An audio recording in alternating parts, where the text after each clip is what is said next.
कांवड़ यात्रा की शुरुआत कब हुई और किसने की? जुलाई से सावन मास के साथ ही कांवड़ यात्रा की भी शुरुआत हो चुकी है और सावन शिवरात्रि तक कांवड़ यात्रा चलेगी। आइए जानते हैं कांवड़ यात्रा को लेकर क्या नियम हैं और सबसे पहले किसने कांवड़ यात्रा की शुरुआत की थी। सावन का महीना शुरू हो गया है और इसी के साथ कांवड़ यात्रा भी शुरू हो चुकी है। श्रावण माह में शिव भक्त गंगा तट पर कलश में गंगा जल भरते हैं और उसको कांवड़ पर बांधकर कंधों पर लटकाकर अपने अपने इलाके के शिवालय में लाते हैं और शिवलिंग पर गंगा जल अर्पित करते हैं। कांवड़ यात्रा को लेकर शिव भक्तों में खासा उत्साह देखने को मिलता है। धार्मिक मान्यताओं के अनुसार कांवड़ यात्रा करने से भगवान शिव सभी भक्तों की मनोकामना पूरी करते हैं और जीवन के सभी संकटों को दूर करते हैं। पुराणों में बताया गया है कि कांवड़ यात्रा भगवान शिव को प्रसन्न करने का सबसे सहज रास्ता है। आइए जानते हैं कैसे शुरू हुई कांवड़ यात्रा की परंपरा और कांवड़ ले जाने के क्या है नियम। कांवड़ यात्रा को लेकर पहली मान्यता के अनुसार भगवान परशुराम ने सबसे पहले कांवड़ यात्रा की शुरुआत की थी। परशुराम गढ़मुक्तेश्वर धाम से गंगा जल लेकर आए थे और यूपी के बागपत के पास स्थित पुरा महादेव का गंगा जल से अभिषेक किया था। उस समय सावन मास ही चल रहा था। इसी के बाद से कांवड़ यात्रा की शुरुआत हुई। आज भी इस परंपरा का पालन किया जा रहा है। लाखों भक्त गढ़मुक्तेश्वर धाम से गंगा जल लेकर जाते हैं और पुरा महादेव पर जल अर्पित करते हैं।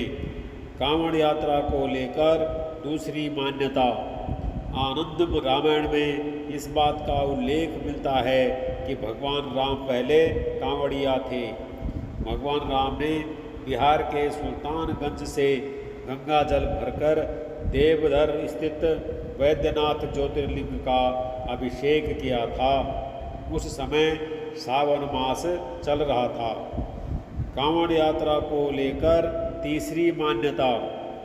प्राचीन ग्रंथों में रावण को पहला कांवड़िया बताया है। समुद्र मंथन के दौरान जब भगवान शिव ने हलाहल विष का पान किया था तब भगवान शिव का कंठ नीला हो गया था और वे तभी से नीलकंठ कहलाए थे। लेकिन हलाहल विष के पान करने के बाद नकारात्मक शक्तियों ने भगवान नीलकंठ को घेर लिया था। तब रावण ने महादेव को नकारात्मक शक्तियों से मुक्त के लिए रावण ने ध्यान किया और गंगा जल भरकर पुरा महादेव का अभिषेक किया, जिससे महादेव नकारात्मक ऊर्जाओं से मुक्त हो गए थे। तभी से कांवड़ यात्रा की परंपरा भी प्रारंभ हो गई। कांवड़ यात्रा को लेकर चौथी मान्यता। कुछ विद्वान का मानना है कि सबसे पहले त्रेता युग में श्रवण कुमार ने पहली बार कांवड़ यात्रा शुरू की थी। श्रवण कुमार ने अंधे माता पिता को तीर्थ यात्रा पर ले जाने के लिए कांवड़ बैठाया था। श्रवण कुमार के माता पिता ने हरिद्वार में गंगा स्नान करने की इच्छा प्रकट की थी। माता पिता की इच्छा को पूरा करने के लिए श्रवण कुमार कांवड़ में ही हरिद्वार ले गए और उनको गंगा स्नान करवाया। वापसी में वे गंगा जल भी साथ लेकर आए थे। बताया जाता है कि तभी से कांवड़ यात्रा की शुरुआत हुई थी। कांवड़ यात्रा को लेकर पांचवी मान्यता। मान्यताओं में बताया गया है कि समुद्र मंथन के दौरान जब महादेव ने हलाहल विष का पान कर लिया था, तब विष के प्रभावों को दूर करने के लिए भगवान शिव पर पवित्र नदियों का जल चढ़ाया गया था, ताकि विष के प्रभाव को जल्दी से जल्दी कम किया जा सके।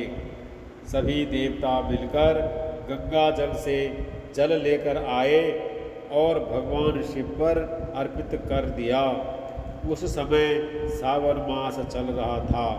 मान्यता है कि तभी से कांवड़ यात्रा की शुरुआत हो गई थी।